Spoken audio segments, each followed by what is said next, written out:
لا يا أخي، أنا أصير مثقف بما يريده الله، مو بما يريده المجتمع. المجتمع ما لي دخل أنا به، أنا اللي دخل بإمام زماني. أنا اللي إخوان، إحنا ما يصير أنا أصير تابع. أنا ما أصير تابع، أنا أصير تابع علما. أنا أصير تابع بس لثلاث جهات: أصير تابع لله، وأصير تابع لمحمد وآل محمد، وأصير تابع للحوزة العلمية والمرجعية الدينية. خلاص هاي أنا ما أصير تابع بعد ولا شنو، أصير تابع لأنه الجو هيك يريد. أنا غير الجو. شنو أنا الجو؟ شنو الجو؟ هاي تجري الرياح بما لا تشتهي السفن. خو أنا أصير الرياح وأنا غير السفن. شنو؟ شو إلا أنا أصير سفينة؟ شنو يصير؟ ليش أصير سفينة؟ لا ما أصير سفينة. أنا ما أصير سفينة.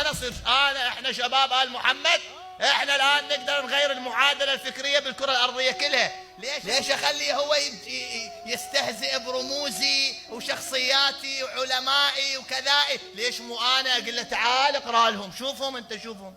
ليش أنا دائما أمشي بسد الحائط؟ ليش ما أنا أصير الحائط؟ ليش؟ لا مو دائما الشاب.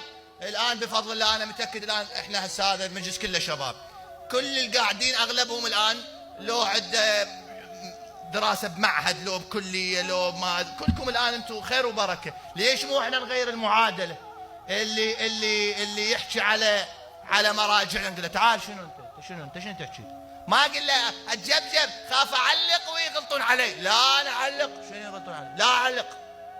أخاف. ليش مو أنا؟ ليش أنا أصير دائما المعلق؟ ليش ما أنا أنشر؟ ليش أنا أصير جندي؟ ليش ما أصير قائد؟ ماكو داعي أنا أصير تابع الواحد. والله ليش؟ لأنه مثلا هو عنده مدري شنو عنده أنا معدي. ليش؟ لا مو خاف أحكي الخط باللون الفلاني، وخاف يقولون علي تابع لهاي الأفكار. زين ليش ما هي الأفكار تتبعني؟ ليش؟ خاف أسولف ببعض المطالب الأخلاقية، وخاف يقولون علي ينتمي لتيارات ما أدري إيش. زين ليش مو هي التيارات اللي ما أدري إيش اللي ما عندها ولاية أهل البيت أنا أنظر براسها وتجي هي تتبع أهل البيت؟ ليش؟ شنو معنى أنا لازم إلا أصير تابع؟ ليش ما أنا أصير قائد؟ أنا أصير قائد. أنا أصير قائد بالفقه. عندنا أساتذة الفقه بالعالم، ماكو مدرسة فكرية بالعالم، ماكو مدرسة فكرية بالعالم كتبت بالفقه كما كتب مراجع الشيعة وعلماء الشيعة. ها نحن ننظر بالفقه والأصول من أيام بدايات. شنو بدايات؟ من قبل الإمام، من أيام الإمام الصادق يا أخي. هسه إذا استثنينا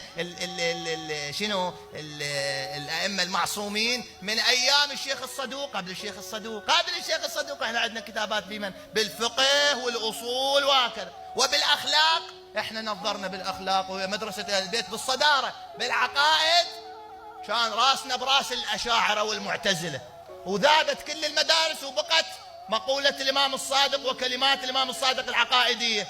والمطحنة اللي صارت بين الجبر والتفويض حكايتين قالها هذا الإمام الصادق مسح بيهم القاع. ناس تايهة الله يجبر لو ما يجبر، ناس تقول لا الله مفوض مطينا كل شيء. اجى الإمام الصادق مسح السالفة كلها، قال لا جبر ولا تفويض بل أمر بين أمرين، وانتهى الحكي. دائما شوف، دائما احنا بالصدارة.